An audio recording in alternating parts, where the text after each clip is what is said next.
يعني نجده جبال حتانه مالا بارزانيا خصوصا سرک مسعود برزانی آلی سرکوباری و نشیبان برزانی آلی سرک وزیر شیخ مسعود برزانی بوی به مثلا هنه بوی به پرزگره که هنه نشده بود برد حتانه بانگی واه بودن نصیحت خود بودن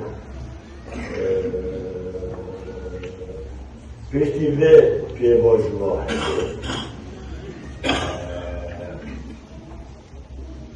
جماعت دمیجی چون سرک برزانی و سرکوما سرک وزیر زیارت کرد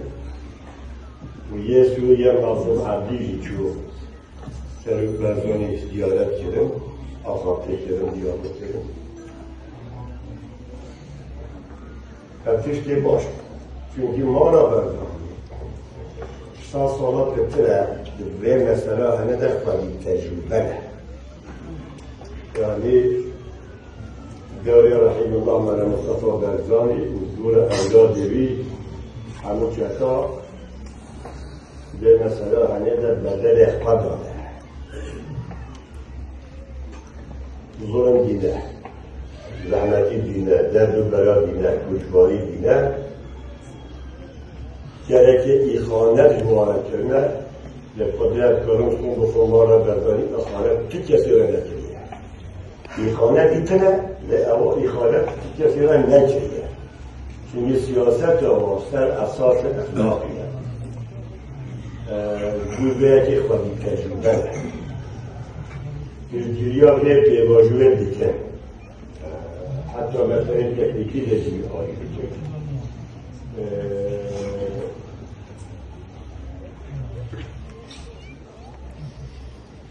اصلا خواهی آنین میدان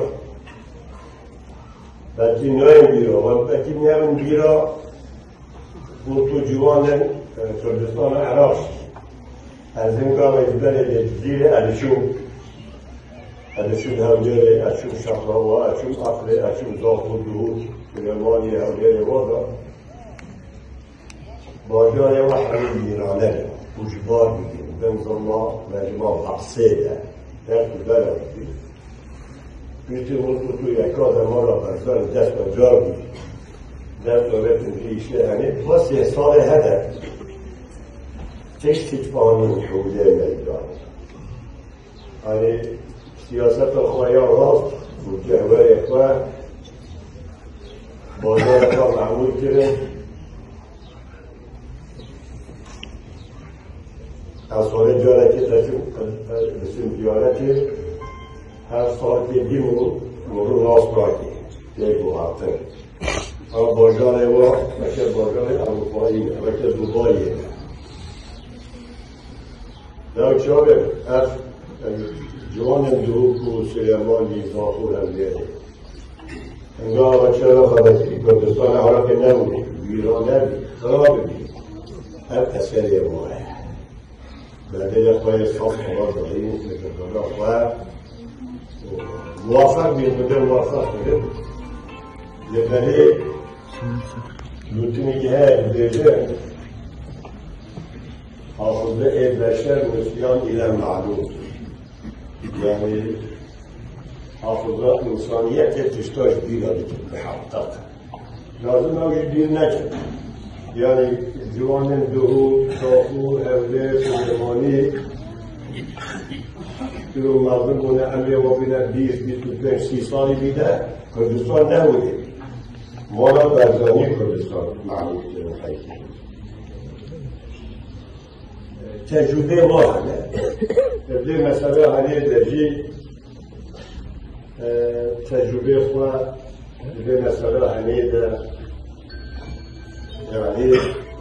محققی قاقص بومه دوام دیگه گریا و مهمه بوی به که امود مقاله هیا یه جاره انشاءالله